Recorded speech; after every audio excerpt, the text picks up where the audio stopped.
Good morning. It's 7:30 and I'm getting up, getting packed and eating some breakfast before I go out today to go up to the Seceda mountain and see that ridgeline and do some hiking up there. It's cold in here. I'm having a coffee and I can see my breath. I'm just leaving Trevi. The sun is hitting the valley.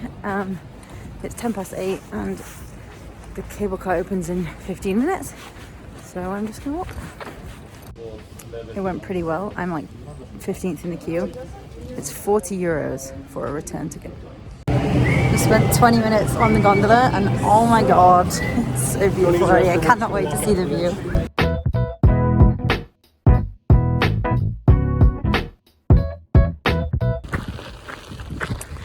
I'm very happy that I read that you have to walk up behind the lift station to get the view.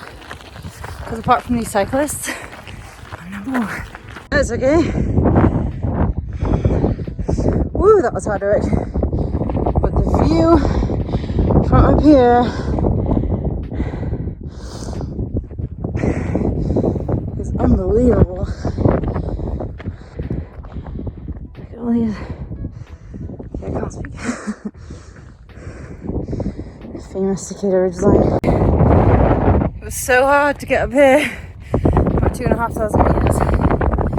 And this is behind me, the famous Seceda Ridgeline. I've actually hiked down there, down the bottom of those mountains 2 years ago.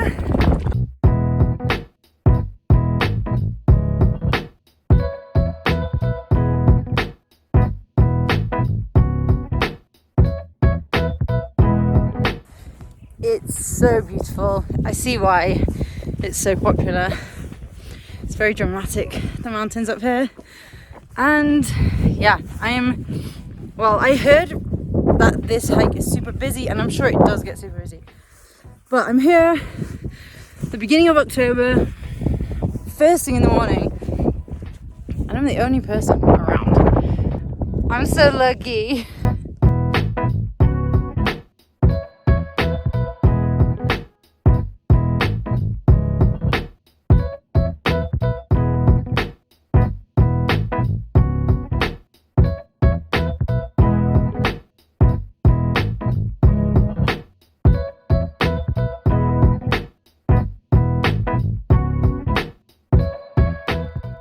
So I have been, it's actually in the shade still, but if you can see it, I have been here before, hiking on the reverse side of these cliffs.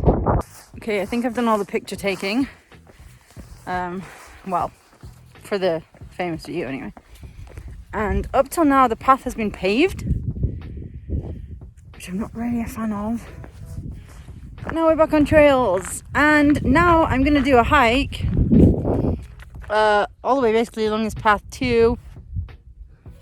I don't know if you see that little pointy rock, but there's a refuge down there, and oh, there's some bikes coming.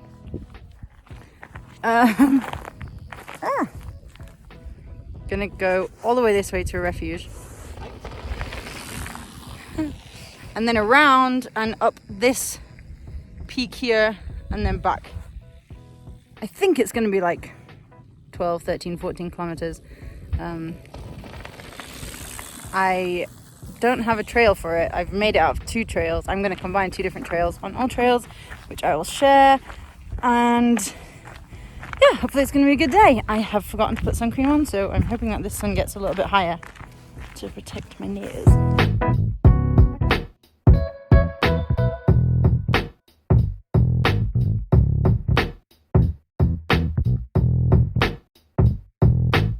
Can't get over this. The whole view is unreal. You can't walk along the ridgeline, which I think is very sensible. It's obviously been done before. There are various trails. However, the rock is not that stable. It's definitely like falling on the other side because there is massive scree fields at the bottom. And you can see that it's not like super secure. So I think it's very wise that they don't let people go right on the ridgeline, and it also preserves it, keeps it there longer. So yeah, I am now heading down, and I don't know, I'm heading to a refuge somewhere. Just enjoying this. She's on the run. It's just easier than walking down.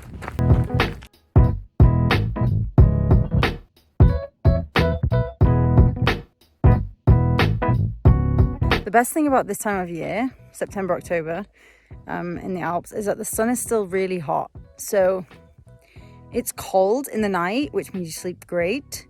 And then it's warm in the day in the sun, which is just lovely. And it's not like summer, everything doesn't get too hot in the day. Like your van is not 40 degrees when you get inside, which is great. But yeah, I've just been in the sun and it's really warm. But then look, this is all frosty. How do I point at it? Yeah. So nice.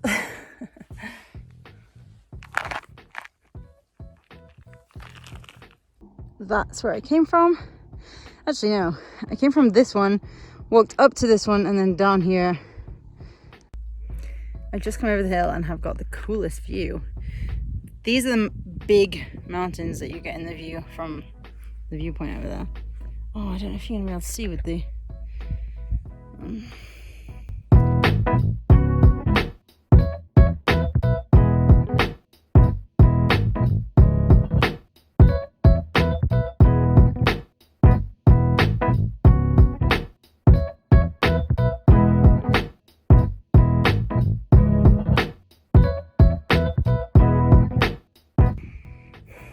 I cannot even. It's so beautiful. Okay, let me show you.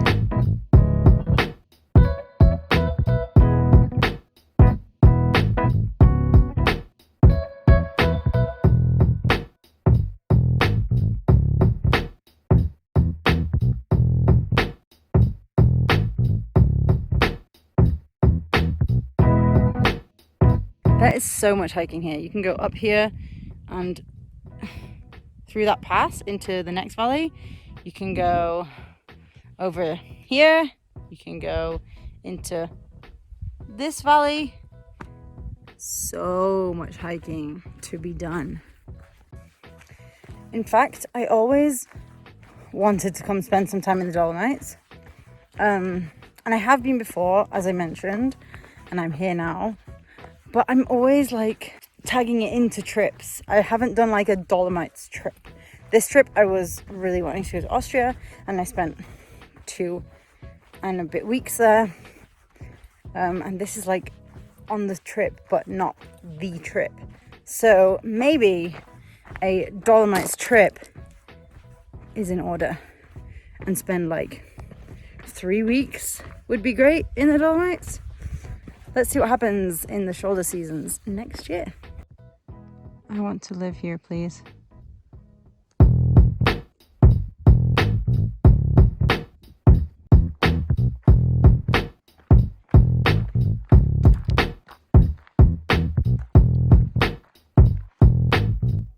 A single yellow larch.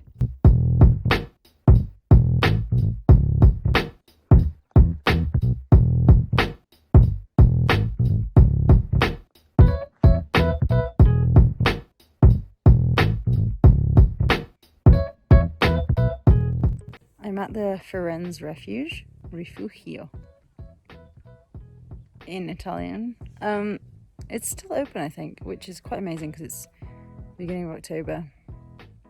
But yeah, nice place to stop for a coffee or some food or lunch.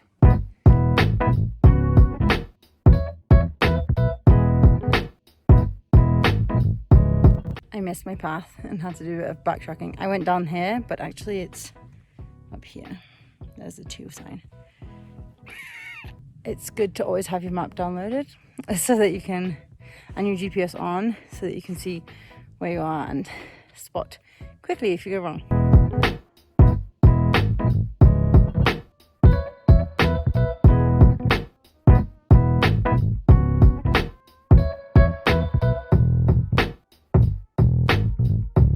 A little update. This behind me is Monte Peak, which I want to do. And then up there is where I get back down into the valley. Which means I have all of the uphill to go.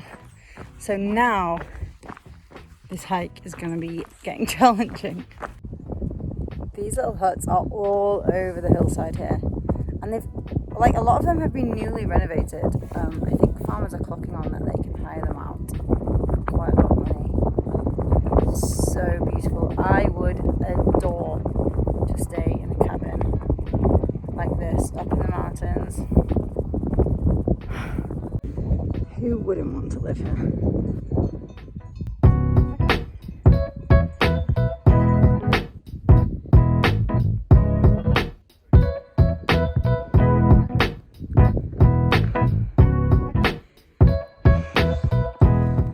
Now we start the ascent.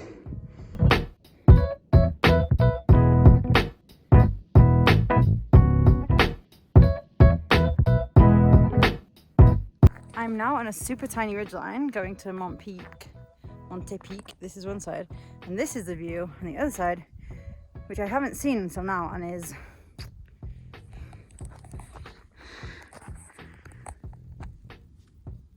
Monte Peak is hard. It's high and it's steep. That was a false summit, and that's the actual summit. My chest is screaming. This is not a peak for the faint-hearted. I finally made it to the summit of Monte Peak, and the views are 360, just incredible.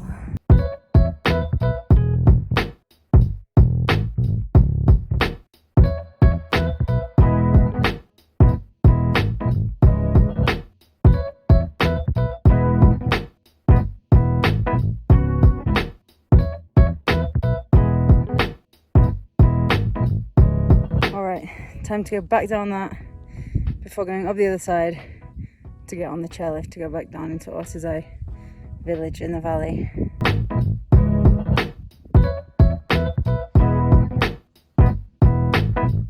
I don't know if you can see the glaciers in the distance, but my next port of call, I think, is over there, and try and get up close to the glaciers again. It is being very autumnal on this side.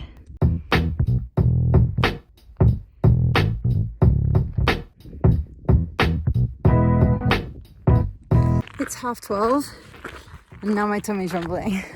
I do have food in the bag, but I just haven't fancied stopping to eat, especially as my last stretch is uphill.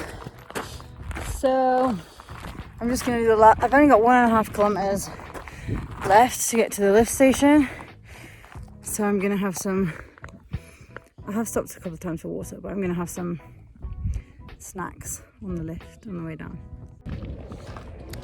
All right, I made it. I'm back at the Seceda cable car, ready to take it back down into the valley.